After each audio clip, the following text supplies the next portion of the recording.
오늘 이제 히브리서 13장 마지막 장을 저희가 보게 됩니다. 특별히 이번 사순절 기간 우리 히브리서를 통해서 다시 한번 믿음이 무엇인지, 또 믿음 안에서 우리가 정말 하나님의 은혜, 예수님의 은혜를 누리고 소망하시는 여러분 되셨으면 좋겠습니다. 특별히 히브리서 13장을 보시면 우리에게 계속 권면하고 있습니다.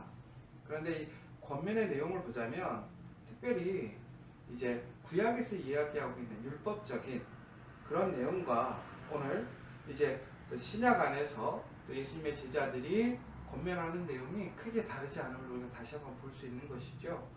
이것이 왜 그러냐면 이제 유대인들은, 특별히 유대인 그리스도인들은 그들이 어떤 새로운 종교, 어떤 새로운 어떤 변화를 일으켰다라고 생각하지 않고 있었습니다. 왜냐하면 바로 예수님은 구약에서 이미 이야기하고 있는 그 메시아가 온 것이기 때문에 예수님의 말씀처럼 율법을 폐하러 온 것이 아니라 율법을 완성하러 오셨기 때문에 이미 그들에게 가지고 있던 율법과 동시에 그 완전케 하는 그리스도의 복음이 하나가 되어진다는 것이죠.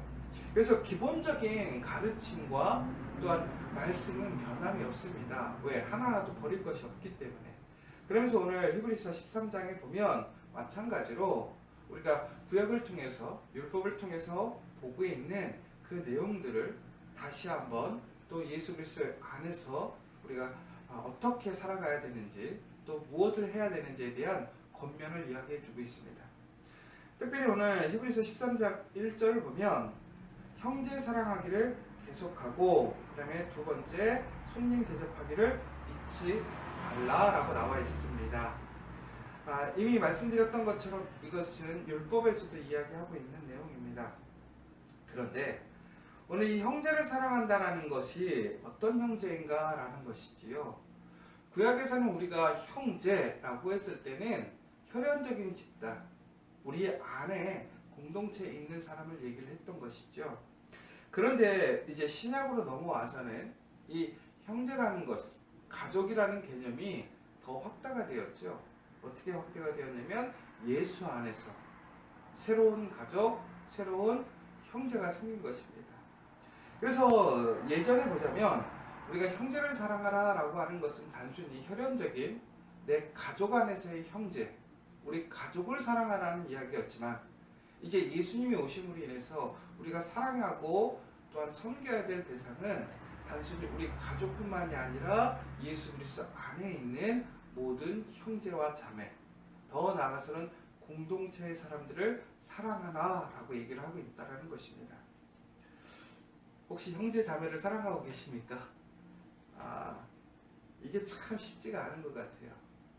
저도 형이 있고 동생이 있는데 마음은 그렇지 않은데 보면 이상하게 잘 챙겨주고 좋은 말 하기보다는 오히려 화내고 오히려 뭐라 하는 그런 모습들을 좀 보게 되는 거죠. 근데 핵심은 그거 같아요. 사랑하기 때문에. 그런데 누군가가 우리 가족이나 우리 형제를 욕하거나 또 그 형제가 어려움에 처하면 제가 별로 이렇게 좋아하지 않고 혹은 편하지 않음에도 불구하고 우리 가족이니까 제가 가서 도와주고 챙기고 또 그가 제일 좋은 방법이 뭔지를 생각해서 도와주려고 하지요. 그런데 이 형제라는 것은 결국은 그 피 때문에 어쩔 수 없다 이렇게 생각하잖아요. 아휴, 내 형제니까, 내 가족이니까, 아주 운명이니까 어떡하겠어, 이렇게 하면서 이제 저희가 사랑하게 되는데 마찬가지인 것 같습니다. 우리 공동체 안에서, 특별히 우리 교회 안에서 형제를 사랑하다, 교인을 사랑한다, 이게 쉽지가 않은 것 같아요. 왜? 이게요, 좋은 사람, 괜찮은 사람은 사랑할 만해요. 그렇다면서 우리가 좋은 사람, 괜찮은 사람 다 사랑하지 못하거든요. 왜? 사랑한다라는 거 쉽지가 않아요. 사랑한다라는 것은 나의 것을 나눠줘야 돼요. 손해를 입어야 돼요. 내 것을 뺏겨야 되는 것인 거죠.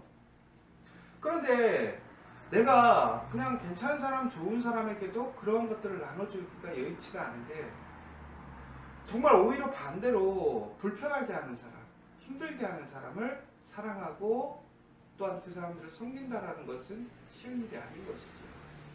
그럼에도 불구하고 오늘 말씀에 뭐라고 되어 있냐면 형제 사랑하기를 계속하고.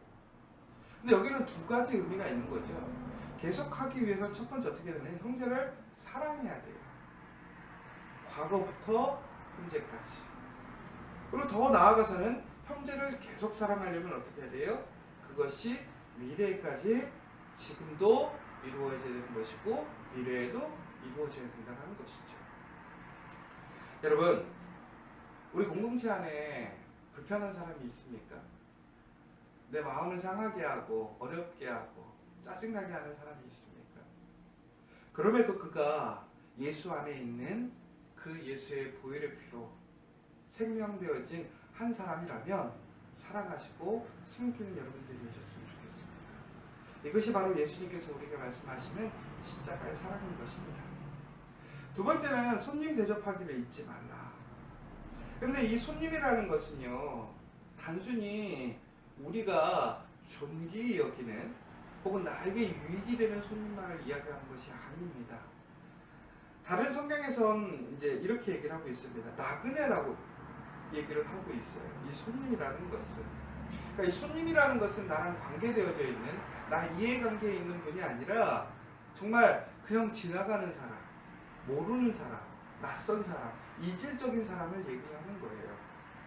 아까도 형제 얘기를 하면서 얘기를 했는데 특별히 이 나그네를 대접한다는 건 더 쉽지가 않죠. 왜? 우리가 교회 공동체 안에 있는 사람들은 그래도 이 사람이 누군지는 알아요. 우리가 그 사람이 무엇을 하고 어디에 살고 무엇을 먹고 객관적인 어느 정도의 인포메이션이 있는 거죠. 근데 나그네는 전혀 그런 인포메이션이 없다라는 거예요. 더 나아가서는 매우 이질적인 사람일 수도 있다라는 거예요. 불편한 사람일 수도 있다라는 거예요. 나랑 종교가 다를 수도 있고 고향이 다를 수도 있고 나의 삶의 모습과 다를 수도 있고 내가 하는 일과 전혀 다를 수도 있고 내 가치관과 다른 사람일 수도 있다라는 거예요. 그럼에도 어떻게 하라는 거예요? 그 사람을 대접하라는 거예요. 요즘 교회들이 보면 부흥하는 교회들, 특별히 또 힘있게 가는 교회들이 보면 하나의 특징이 있죠. 특별히 이제 우리가 80년대, 90년대, 2000년대까지 한국교회 부흥을 이끌었던 세대가 어디냐면 신도시였어요. 신도시. 그 신도시의 특징이 뭐였냐면요, 동질감이었어요. 이게 무슨 얘기냐면 신도시에 사는 사람들이 비슷한 점이 많았어요. 뭐 30, 40대 어떤 교육 수준이 있는 가운데 또 직업은 어디 지역에 이런 식으로 공통점이 많았던 거죠. 그러다 보니까 어떻게 되면 교회가 하나 되기가 너무 좋은 거예요. 에너지가 나는 거예요. 힘이 되는 거예요. 그래서 지금도 보면 어떤 그러한 교회를 어떤 계층이나 어떤 특별한 세대, 어떤 특별한 사람들이 모여서 이루어진 공동체는 매우 강력하게 힘을 발휘하기도 하고 역동적으로 일을 하는 것을 보게 됩니다. 그런데 이제 그 공동체의 문제가 뭐냐면 우리만이라는 공동체에 특별한 의식이 생기게 돼요. 그러니까 그러한 공동체의 특정을 갖지 못한 사람들은 교회 공동체에 못 들어오는 거죠. 교회라는 것이 항상 모든 사람들이 동일하게 또 누구든지 올 수 있는 복합적인 공동체가 되어야 되겠지만 또 그렇다고 해서 뭐 특별한 어떤 세대나 어떤 특별한 지역의 사람들이 모인다고 해서 그것이 또 교회가 아니다 이렇게 얘기할 수는 없겠죠. 그러나 정말 좋은 교회는 뭘까? 저는 이렇게 생각해요. 모든 사람들이 함께 어우러지는, 노인부터 아이들까지, 가난한서부터 부자까지, 많이 배운 사람부터 못 배운 사람까지 모두가 다 함께 할 수 있는 공동체. 그런데 함께 할 수 있게 되려면 어떻게 되느냐? 사랑하고 대접하고 섬기는 것을 잊지 않아야 된다. 여러분, 오늘 내 주위에 나그네가 있다면 그 나그네가 나에게 도움을 요청했을 때 여러분 그 사람을 위해서 예수님의 사랑으로 섬길 수 있는 오늘 하루가 되었으면 좋겠어요. 그러면서 우리에게 이렇게 얘기해요. 너희도 갇힌 것 같이 갇힌 자를 생각하고 너희도 몸을 가졌은즉 학대받는 자를 생각하라. 결국은 우리의 어려웠던 그 모습을 기억하고 그 사람들을 생각하고 도와주라는 것이죠. 종국엔 그것이 단순히 우리가 계명을 지키는 것이 아니라 더 나아가서 그것이 바로 우리가 부지 중에 천사들을 대접하는 길일 수도 있다라는 거예요. 그럼 결국은 오늘 우리가 만나는 우리 공동체 안의 형제 자매들, 또 낯선 사람들, 어려움에 처한 사람들이 단순히 내가 구제해야 될 대상, 어려운 사람이 아니라 바로 그 사람이 예수님이고 바로 그 사람이 천사일 수 있다는 거예요. 바로 그 사람에게 하는 것이 예수에게 하는 것이고 하나님의 영광을 돌리는 일이라는 것이죠.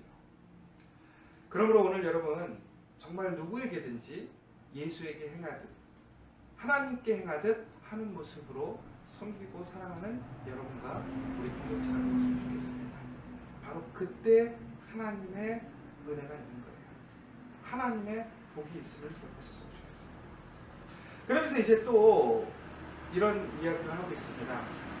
결혼을 귀히 여기고 친소를 더럽히지 않게 하려 음행하는 자들과 간음하는 자들을 하나님이 심판하시느니라. 여러분, 우리가 결혼을 귀히 여긴다는 것은 결국은 우리에게 주어져 있는 관계를 소중히 여기라는 거예요. 특별히 이 결혼의 문제를 봤을 때 저희가 단순히 인간의 결혼의 뿐만이 아니라 우리 공동체의 모습도 마찬가지인 것 같아요. 저는 교회라는 것이 결혼과 같다고 생각합니다. 이게 무슨 얘기냐면 교회에 나온다고 하는 것은 교회에 우리가 를 통해서 우리의 신앙생활을 한다고 하는 것은 결국 예수와 우리가 한 몸이 되는 것, 한 가정을 이루는 것, 한 공동체를 이루는 것이잖아요. 그러니까 결국은 이게 뭐냐면 결혼인 것 같다는 거예요. 결혼은 뭐예요? 사랑하는 사람들이 함께하는 것이고 더 나아가서 맹세하는 거예요. 언약을 지켜가는 거예요. 그러므로 여러분 오늘 우리에게 주어져 있는 그 귀한 관계들을 지켜가는 여러분들 되셨으면 좋겠어요. 우리 가정을 지켜가고 더 나아가서 공동체를 지켜가는 여러분들 되시면 좋겠어요.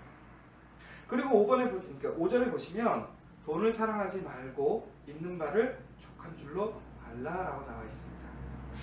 근데 여기서 이제 우리가 조금 조심하고 조금 잘못 이해할 수 있는 게 뭐냐면 그러면 그리스도인들은 돈을 사랑하지 말라 그랬으니까 돈을 열심히 벌지 말라는 얘기냐? 결코 그렇지가 않죠.